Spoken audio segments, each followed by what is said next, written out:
We like to take a look at a variety of different video game titles on this channel, some from popular franchises or recognisable names, and others that are quite obscure. In today's throwback, we're going to be looking at a point-and-click adventure game for the PC. This is Virtual Springfield, developed by Digital Evolution and published by Fox Interactive. It was released in September of 1997 for Windows and Mac. Virtual Springfield allows you to navigate through the fictional town of Springfield as seen in The Simpsons.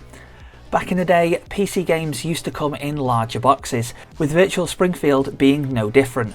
This game had a clear plastic cover with a curved image of Springfield on the inside, making it look 3D, with the characters printed on the plastic so it looked like they were looking down on the town. Inside the box was the game disc itself, which was in a donut-shaped case. There's various recognisable locations included within the game, with the full town having 50 different spots, but only 17 of these buildings have interiors. When inside, there might be several rooms that you can go in. Coming out of a room and going back into it will change the scenario. For example, in Moe's Tavern, leaving and going back in again may see some of the characters in different places, or doing different things. Another example can be in the school, where if we go into Mrs. Crabapple's classroom, she might be seen either sat down at a desk, stood by the chalkboard, or not in the classroom at all. Virtual Springfield starts with an introduction by Troy McClure, after which you can navigate around Springfield Street View style. You are constricted by the paths though, and you can only turn at certain junctions or corners. There's no keyboard control though that gives you a free walk element. You have to click to navigate. The actual map within Virtual Springfield is also surprisingly big for a game of its time, and you do get a sense of distance between each known location.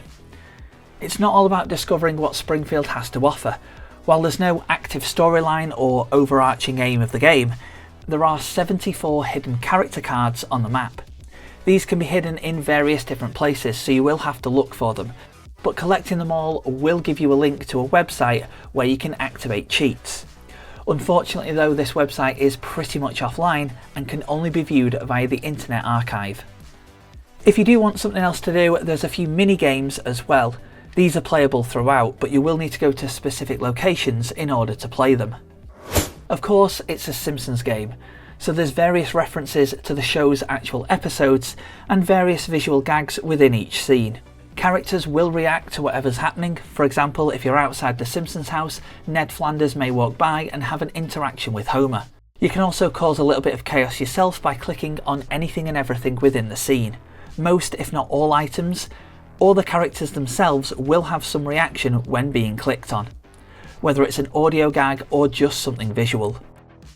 There is a town map that you can use, but it is very basic, with just stars indicating locations that you can interact with. Virtual Springfield received mixed reviews, with Moby Games giving it a 59% average from critics. It was praised for its humour and voice acting, which was done by the actual voice actors that you would hear in The Simpsons. The game was also praised for its very deep references. A lot of critics, however, did say that the game was tedious to play. Here's what I think. While it can be very slow paced, it is deep rooted with lots of Simpsons nostalgia, especially from the earlier seasons, which you'd expect considering when the game was released. I will say it's one of those games that once you've visited a location and done pretty much everything there is to do in that area, there's no real reason to go back. Virtual Springfield maybe could have been developed a little bit further by introducing some other point and click elements, such as going on tasks or completing puzzles, with the complete free roam element around the town being available upon the game's completion. So that was just a brief look at Virtual Springfield. Was this a game that you remember? And if you did, what are your memories of it?